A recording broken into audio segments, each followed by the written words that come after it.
രാജാവിന്റെ മുത്തശ്ശനും ഇപ്പോൾ രാജാവിനെ ചെന്ന് കണ്ടിട്ട് കണ്ണു കാണാത്ത മന്ത്രവാദിക്ക് വേണ്ട എല്ലാ സഹായങ്ങളും ചെയ്തു കൊടുത്തിട്ടുണ്ടായിരുന്നത് രാജ്ഞിയായിരുന്നു എന്നൊരു കാര്യമൊക്കെ അറിയിക്കുകയാണ്. അതെല്ലാം തന്നെ അറിഞ്ഞിട്ടുണ്ടായിരുന്ന രാജാവും ഇപ്പോൾ രാജ്ഞിനെ കാണുവാനായിട്ട് എത്തുന്നു.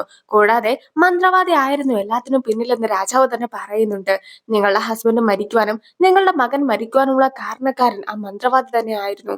നിങ്ങൾ ഒരിക്കലും നിങ്ങളുടെ ഹസ്ബൻഡിന്റെയോ മകന്റെയോ മരണം ആഗ്രഹിക്കുന്നുണ്ടെന്ന് ഞാൻ കരുതുന്നില്ല. അതുകൊണ്ട് തന്നെ ആരോ മനഃപൂർവ്വമായിട്ട് നിങ്ങളെ ഇതിൽ പെടുത്തിയതാണ്. അതാരാണെന്ന് നിങ്ങൾ പറയേണ്ടതായിട്ടുണ്ട്.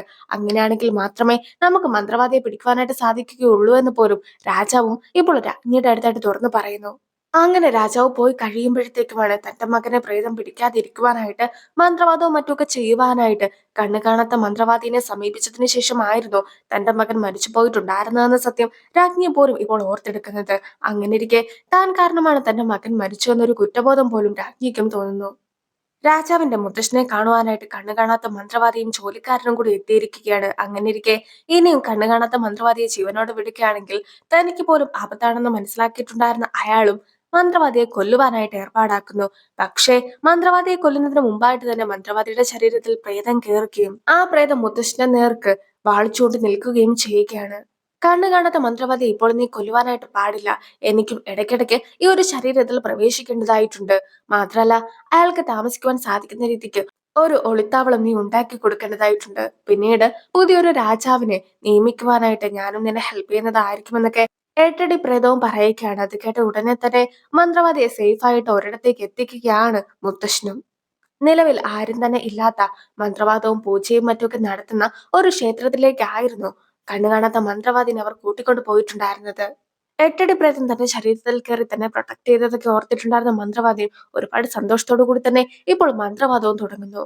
രാജാവിന്റെ അച്ഛന്റെ മരണത്തിന് ശേഷം പ്രേതം ആരെയൊക്കെയായിരുന്നു കൊന്നിട്ടുണ്ടായിരുന്നതെന്നൊക്കെ എല്ലാവരും ചേർന്ന് ഇപ്പോൾ ഡിസ്കസ് ചെയ്യുകയാണ്. അങ്ങനെ നോക്കുമ്പോഴത്തേക്കും എല്ലാവരെയും തന്നെ പ്രേതം കൊന്നിട്ടൊന്നും ഉണ്ടായിരുന്നില്ല. ചിലരെയൊക്കെ ബാക്കി വെച്ചിട്ടുണ്ടായിരുന്നു.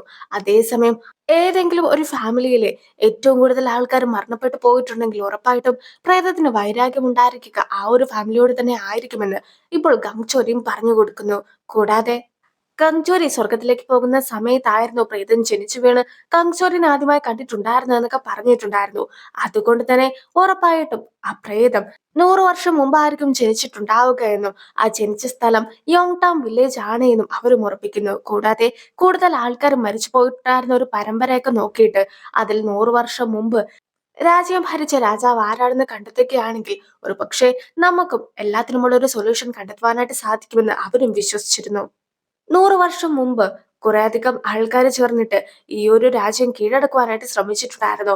ആ സമയത്ത് യുദ്ധമൊക്കെ ഉണ്ടായിട്ട് ഒരു സോൾജിയർ ആയിരുന്നു കൂടുതൽ ആൾക്കാരെ രക്ഷപ്പെടുത്തുകയും ഏറ്റവും വലിയ ബഹുമതികളൊക്കെ വാങ്ങിക്കൂട്ടുകയും ചെയ്തിട്ടുണ്ടായിരുന്നത്. ആ തലമുറയിൽപ്പെട്ട ആളാണ് വോണിയു. സോ വോണിയുവിന്റെ അടുത്ത് നേരിട്ട് ഇതിനെക്കുറിച്ചൊക്കെ ചോദിക്കുകയാണെങ്കിൽ എന്തെങ്കിലും ഒരു കാര്യം അറിയുവാനായിട്ട് സാധിക്കുമെന്ന് രാജാവും പ്രതീക്ഷിച്ചു. യൂൺകാപ്പ് എങ്ങനെയുള്ള ആളായിരുന്നു എന്ന് രാജാവിന്റെ അടുത്ത് ഇപ്പോൾ ഗംഗ്ചോരിയും ചോദിക്കുകയാണ്. രാജാവും യൂറിയും ഒരുപാട് തവണ യൂൺകാപ്പിനെ പുകഴ്ത്തുന്നതൊക്കെ ഞാനും കേട്ടിട്ടുണ്ട്. പക്ഷെ നിങ്ങൾ വിചാരിക്കുന്നത്ര നല്ലൊരു വ്യക്തി ഒന്നും ആയിരുന്നില്ല അവനും. അവൻ യൂറിനെ കള്ളമൊക്കെ പറഞ്ഞിട്ടായിരുന്നു ഈ ഒരു നാട്ടിലേക്ക് പോലും കൊണ്ടുവന്നിട്ടുണ്ടായിരുന്നത്. അങ്ങനെയിരിക്കെ നിങ്ങൾ എന്തിനാണ് ഒരു അർഹതയുമില്ലാത്ത അവനെ ഇതുപോലെ പുകഴ്ത്തുന്നതെന്നൊക്കെ കങ്ചോരി ചോദിക്കുമ്പോഴത്തേക്കും കങ്ചോരിക്ക് അസൂയാണെന്നുള്ള കാര്യം മനസ്സിലാക്കിയിട്ട് തന്നെ രാജാവും യൂൺകാപ്പ് വളരെ നല്ല വ്യക്തി ആയിരുന്നു എന്നൊക്കെ പറഞ്ഞ് വീണ്ടും അവനെ കൂടുതൽ അസൂയപ്പെടുത്തുന്നു. രാജകുമാരനെ പ്രേതത്തിന്റെ അടുത്തുനിന്ന് രക്ഷിക്കുവാനായിട്ട് യൂറിയും തന്റെ കയ്യിലുണ്ടായിരുന്ന ഗോസ്റ്റ് പെയിൻ സ്റ്റോൺ രാജകുമാരന്റെ കയ്യിലും ഏൽപ്പിക്കുന്നു. ബിബിയും ഗംഗ്ചോരിയുടെ മുമ്പിലായിട്ട് വന്നിട്ട് ഇപ്പോൾ ഗംഗ്ചോരിനെ കൂട്ടിക്കൊണ്ടു പോകുന്ന കാഴ്ച യൂറിയും കാണുന്നു. അങ്ങനെയിരിക്കെ യൂറിയും അവരെ ഫോളോ ചെയ്ത് പോവുകയാണ്. യൂറിയ കണ്ണാടി എവിടെയാണ് ഒളിപ്പിച്ചു വെച്ചതെന്നെല്ലാം തന്നെ ഞാൻ കണ്ടെത്തി കഴിഞ്ഞിരിക്കുന്നു. കൂടാതെ നമ്മൾ നേരത്തെ ഒരുത്തനെ പിടിക്കുവാനായിട്ടൊക്കെ നോക്കിയായിരുന്നല്ലോ, അയാളിപ്പോൾ കുടിച്ച് ബോധമില്ലാതെ വഴിയിലൂടെയൊക്കെ നടപ്പുണ്ട്. ഇപ്പോൾ വരികയാണെങ്കിൽ നമുക്ക് അയാളെ കൊല്ലുവാനായിട്ട് സാധിക്കുമെന്നായിരുന്നു ബിബി പറഞ്ഞിട്ടുണ്ടായിരുന്നത്. പക്ഷെ ഞാൻ ഇപ്പോൾ ഉള്ളത് യോൺകാപ്പിന്റെ ശരീരത്തിലാണ്. അങ്ങനെയിരിക്കെ ഇത്രയും നാൾ നമ്മൾ ചെയ്തുകൊണ്ടിരുന്ന കാര്യങ്ങളൊന്നും തന്നെ എനിക്കിനി ചെയ്യുവാനായിട്ട് സാധിക്കുകയില്ല എന്ന് പറഞ്ഞ് ബിബിനെ സമാധാനപ്പെടുത്തുവാനായിട്ട് ഗംഗ്ചോരി നോക്കുമ്പോഴത്തേക്കും ബിബിയും ആകെ വിഷമിക്കുകയാണ്. നീ ഇപ്പോൾ എന്താ പറയുന്നതെന്ന് നിനക്ക് വല്ല ബോധമുണ്ടോ? നീ എന്നെ ഹെൽപ്പ് ചെയ്യാമെന്നും എന്നെ സ്വർഗത്തിലേക്ക് അയക്കാമെന്നും നീ എനിക്ക് വാക്ക് നൽകിയതായിരുന്നു. കൂടാതെ യൂറീനെ നീ നിനക്ക് സ്വർഗത്തിലേക്ക് പോകുവാനായിട്ടുള്ള ഒരു സഹായമായിട്ട് മാത്രമേ കാണുന്നുള്ളൂ എന്നും എന്നോട് പറഞ്ഞു. പക്ഷെ ഇപ്പോഴാകട്ടെ നീ ഏത് സിറ്റുവേഷനിലാണ് ഉള്ളതെന്നെങ്കിലും നിനക്കറിയാമോ? ഇങ്ങനെ പോവുകയാണെങ്കിൽ എട്ടടി പ്രേതത്തെ ഇല്ലാതാക്കുവാനായിട്ട് നീ നിന്റെ പേള് പോലും ഉപേക്ഷിക്കുവാനായിട്ട് തയ്യാറാകും. അങ്ങനെ വരുമ്പോഴത്തേക്കും നീയും മരണപ്പെട്ടു പോകും. നീ ശരിക്കും ഈ ബോഡിയിലല്ല ഇരിക്കുന്നത്, മറിച്ച് ഈ ബോഡി ഇപ്പോൾ നിന്നെ കൺട്രോൾ ചെയ്യുകയാണ് ചെയ്യുന്നത്. നീ ഒരിക്കലും ഇതിനൊന്നും തന്നെ കൂട്ടു നിൽക്കുവാനായിട്ട് പാടില്ല. ഇതെല്ലാം തന്നെ യൂറി കാരണമാണ്. ഞാനും യൂറിയുടെ അടുത്ത് പഴയതുപോലെ ഫ്രണ്ട്ലി ആയിട്ട് നിൽക്കുമെന്ന് നീ ഒരിക്കലും വിചാരിക്കരുത്. എനിക്കും അവളോടുള്ള ദേഷ്യം മാത്രമാണ് ഇപ്പോൾ ഉള്ളതെന്നൊക്കെ പറഞ്ഞ് ബിബിയും ആകെ വിഷമിച്ചിറങ്ങിപ്പോകുന്നു. ഒരു ഇമോഗിക്ക് തന്റെ ഉള്ളിലുള്ള പേളാണ് അയാൾക്ക് ജീവൻ നൽകുന്നത്. അങ്ങനെയിരിക്കെ എട്ടടി പ്രേതത്തെ ഇല്ലാതാക്കുവാനായിട്ട് ശ്രമിക്കുകയാണെങ്കിൽ ഗംഗച്ചോരിക്ക് തന്റെ പേൾ പോലും നഷ്ടപ്പെട്ട് ഗംഗച്ചോരി ഇല്ലാതാക്കുമെന്നുള്ള സത്യം യൂറിയും മനസ്സിലാക്കുന്നു. എന്തായാലും ബിബിയും ആകെ വിഷമിച്ച് നടന്നു വരുന്ന സമയത്തായിരുന്നു നേരത്തെ ബിബി കൊല്ലുവാനായിട്ട് ശ്രമിച്ചിട്ടുണ്ടായിരുന്ന ആള് ഉപയോഗിക്കുന്ന കുറച്ച് സാധനങ്ങളൊക്കെ വഴിയിൽ കിടക്കുന്നത് അവനും കാണുന്നത്. അങ്ങനെ ആ ഒരു സാധനങ്ങൾ ഫോളോ ചെയ്തുകൊണ്ട് കണ്ണു കാണാത്ത മന്ത്രവാദിയുള്ള ആ ഒരു സ്ഥലത്തേക്ക് പോലും ബിബിയും എത്തുന്നു. അവിടെ എത്തി കഴിയുമ്പോഴത്തേക്കും നേരത്തെ അവൻ നോക്കി വെച്ചിട്ടുണ്ടായിരുന്ന ആളെ കെട്ടിയിട്ടിരിക്കുന്ന ഒരു കാഴ്ചയാണ് ബിബിയും കാണുന്നത്. കൂടാതെ അയാളുടെ കയ്യിൽ നേരത്തെ ഉണ്ടായിരുന്നത് പോലെ മന്ത്രമെഴുതിയ പേപ്പറുമില്ല. സോ ബിബിയും അയാളെ കൊന്നതിന് ശേഷം അയാളുടെ ആത്മാവിനെയും കഴിക്കുന്നു. ഈ ഒരു സമയത്ത് ഇത് ഉറപ്പായിട്ടും കണ്ണു കാണാത്ത മന്ത്രവാദിയുടെ പരിപാടി ആയിരിക്കുമെന്ന് മനസ്സിലാക്കിയിട്ടുണ്ടായിരുന്ന ബിബിയും അയാളെ വിളിക്കുമ്പോഴത്തേക്കും അയാളും പുറത്തേക്ക് ഇറങ്ങി വരികയാണ്. നീ എനിക്കൊരു സഹായം ചെയ്യേണ്ടതായിട്ടുണ്ട്. അതിനുവേണ്ടിയാണ് നിന്നെ ഞാൻ വിളിപ്പിച്ചത്. ഞാൻ ഏതൊക്കെ മന്ത്രവാദം ചെയ്തിട്ടുണ്ടെങ്കിലും യൂറി അതിനെല്ലാത്തിനും ഇടയ്ക്ക് വന്നിട്ട് എന്റെ ഒരു മന്ത്രവാദവും ഫലിക്കാത്ത രീതിക്ക് മാറ്റിയെടുക്കുന്നുണ്ട്. അതുകൊണ്ട് തന്നെ യൂറി കാരണം എനിക്ക് ഒരുപാട് പ്രശ്നങ്ങളും ഉണ്ടായി. സോ എനിക്ക് നീ യൂറിനെ നൽകുകയാണെങ്കിൽ ഞാൻ ഒരിക്കലും നിന്നെയോ നിന്റെ സഹോദരനെയോ ശല്യം ചെയ്യുവാനായിട്ട് വരികയില്ല. അല്ലെങ്കിൽ തന്നെ എനിക്ക് നിങ്ങളെ രണ്ടുപേരും ഒരു രീതിക്കും ആവശ്യമില്ല. എന്റെ പ്രശ്നമെല്ലാം തന്നെ യൂറിയാണ്. നീ അവളെ ഈ സ്ഥലത്തേക്ക് കൂട്ടിക്കൊണ്ട് വരികയാണെങ്കിൽ ഞാനും അവളെ എട്ടടി പ്രേതത്തിന് ബലി നൽകുന്നതായിരിക്കും. അങ്ങനെ അവൾ മരിച്ചു കഴിഞ്ഞിട്ടുണ്ടെങ്കിൽ ഞങ്ങളുടെ ഇടയിലേക്ക് ഒരിക്കലും കങ്ചുരി എത്തുകയില്ല. നിനക്കും നിന്റെ സഹോദരനും സന്തോഷമായിട്ട് സ്വർഗത്തിലേക്ക് മടങ്ങാം. ഇത് നല്ലൊരു പ്ലാൻ അല്ലേ? നീയും ഞങ്ങളുടെ കൂടെ കൂടുന്നുണ്ടോ എന്ന് പോലും ഇപ്പോൾ കണ്ണു കാണാത്ത മന്ത്രവാദിയും ചോദിക്കുകയാണ്. യൂറിയുടെ കയ്യിൽ ഗോസ്റ്റ് ബെയിൻ സ്റ്റോൺ ഇല്ല എന്ന കാര്യം ടങ്ചൊരി മനസ്സിലാക്കുകയാണ്. നീ എന്തിനാണ് രാജകുമാരന് ആ സ്റ്റോൺ ഒക്കെ കൊടുക്കാനായിട്ട് പോയത്? അതുണ്ടെങ്കിൽ നിനക്ക് ഗോസ്റ്റിന്റെ അടുത്ത് നിന്നുള്ള ഒരു പ്രൊട്ടക്ഷൻ ഒക്കെ ലഭിക്കുന്നതായിരിക്കും. ഞാനും പോയിട്ട് അത് മേടിച്ചുകൊണ്ട് വരാമെന്ന് പറഞ്ഞ് ടങ്ചൊരി പോകുവാനായിട്ട് നോക്കുമ്പോഴത്തേക്കും എനിക്കൊരിക്കലും ആ ഒരു ഗോസ്റ്റ് ബെയിൻ സ്റ്റോണിന്റെ ആവശ്യമില്ല. 13 വർഷങ്ങൾക്ക് മുമ്പ് മുതൽ ഇപ്പോൾ വരെ നീയാണ് എന്നെ പ്രൊട്ടക്ട് ചെയ്തുകൊണ്ടിരുന്നത്. എന്റെ ഗോസ്റ്റ് ബെയിൻ സ്റ്റോൺ പോലും നീയാണ്. അങ്ങനെ ഇരിക്കെ നീ എന്റെ കൂടെ ഉള്ളപ്പോഴത്തേക്കും എനിക്ക് ഒരു പ്രേതത്തെയും പേടിക്കേണ്ട ആവശ്യമില്ല. പിന്നെ ഇത് യൂൺകാപ്പ് ആണെന്നുള്ള രീതിക്ക് കൺഫ്യൂഷൻ ഒക്കെ തോന്നിയിട്ടല്ല ഞാൻ സംസാരിക്കുന്നത്. മറിച്ച് ഞാൻ ഈ സംസാരിക്കുന്നതെല്ലാം തന്നെ എന്റെ ഗംഗച്ചോരിയുടെ അടുത്താണെന്ന് അവൾ പറയുന്നു. കൂടാതെ കോസ്റ്റ്യൂം സ്റ്റോൺ എന്റെ അടുത്തുനിന്ന് ഞാൻ മാറ്റിയതിന് പിന്നിൽ മറ്റൊരു കാരണം കൂടി ഉണ്ട് എന്ന് പറഞ്ഞിട്ട് അവളും അവനെ കിസ് ചെയ്യുകയാണ്. അതായത് കോസ്റ്റ്യൂം സ്റ്റോൺ കയ്യിലുണ്ടെങ്കിൽ അവൾക്ക് അവനെ തൊടുവാനായിട്ട് സാധിക്കുകയില്ലല്ലോ. ആ ഒരു കാരണമായിരുന്നു അവളും ഉദ്ദേശിച്ചിട്ടുണ്ടായിരുന്നത്. ഇതെല്ലാം തന്നെ കണ്ടു നിന്നിട്ടുണ്ടായിരുന്ന ബിബിക്ക് പിന്നെയും ദേഷ്യം തോന്നുന്നു.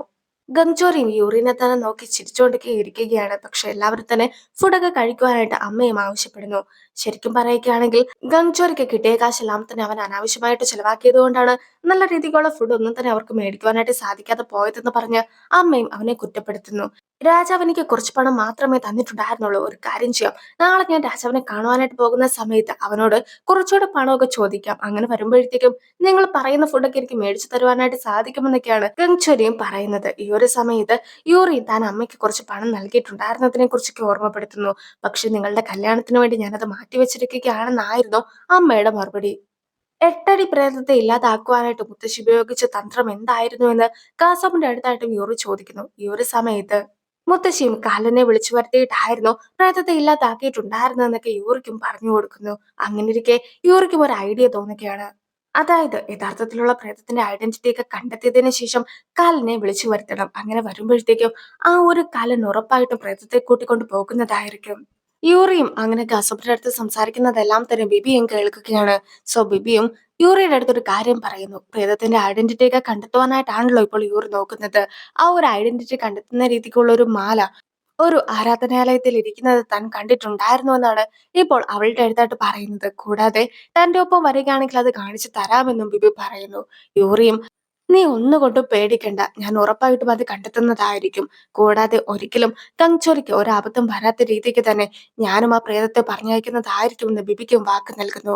യൂറിയും കങ്ചോറിനെ നല്ല രീതിക്ക് തന്നെ പ്രണയിക്കുന്നുണ്ട് എന്ന സത്യം ബിബി മനസ്സിലാക്കുകയാണ്. എങ്കിൽ പോലും അങ്ങനെ അഗാധമായിട്ട് പ്രണയിക്കുകയാണെങ്കിൽ അത് കങ്ചോരിയുടെ ജീവന് പോലും ആപത്താണെന്ന് മനസ്സിലാക്കിയിട്ടുണ്ടായിരുന്ന ബിബിയും ഇപ്പോൾ കണ്ണു കാണാത്ത മന്ത്രവാദിയുടെ അടുത്ത് വന്നിട്ട് ഞാൻ നാളെ തന്നെ യൂറിനെ കൂട്ടിക്കൊണ്ട് ഇവിടെ എത്തുന്നതായിരിക്കുമെന്ന് അയാൾക്കും വാക്ക് നൽകുകയാണ്.